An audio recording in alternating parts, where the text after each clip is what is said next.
She put herself in the way of business as usual.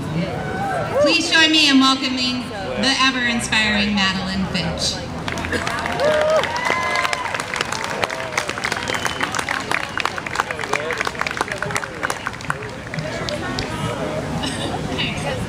Hi, my name is Madeline ffitch.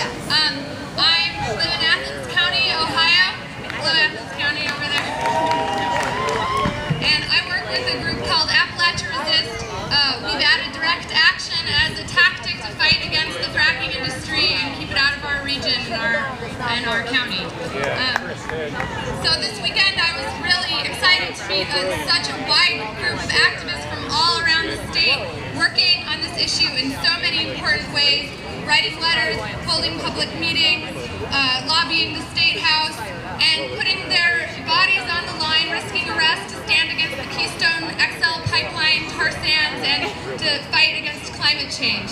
So it was really inspiring to hear everyone's story. I'm proud to be fighting with such a wide group of activists, and I want to say that the time is right for us to escalate our fight against this industry, because as we are writing letters and circulating petitions and lobbying at the State House and meeting with the governor, the industry is continuing to increase the fracking infrastructure and injection wells in our state. They're increasing it unabated. So as they escalate their tactics and their attack on our community, we must escalate our tactics as we fight back.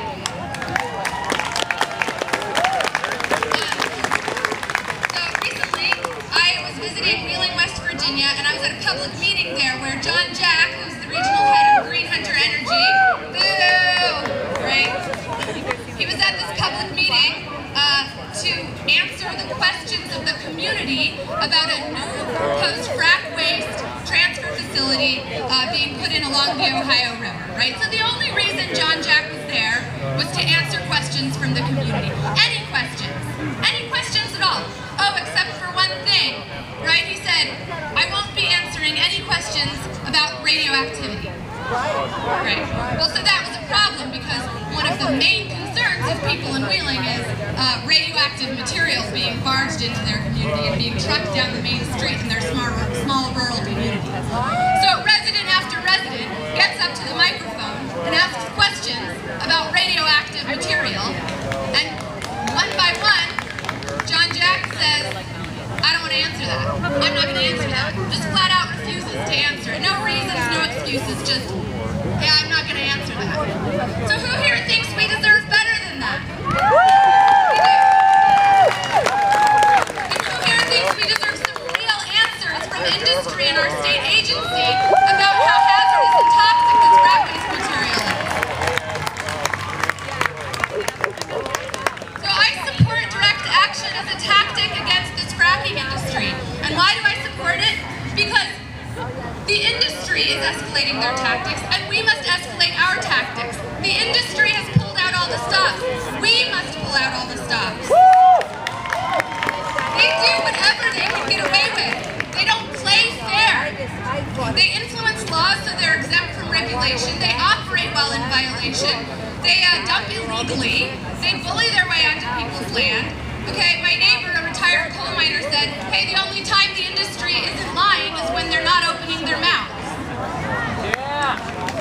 So, in closing, I was recently reminded of this story of an activist, veteran of civil disobedience, who was in a meeting with an industry representative. And the industry rep said, hey, listen, I get it why you break the law sometimes. I mean, I went miles above the speed limit just to get here so I wouldn't be late for this meeting. And the activist said, no, you don't get it. They have speed limits for a reason. Public safety. Speeding, you could kill someone. When we break the law, we don't do it for personal gain. When we risk arrest, we do it to save lives.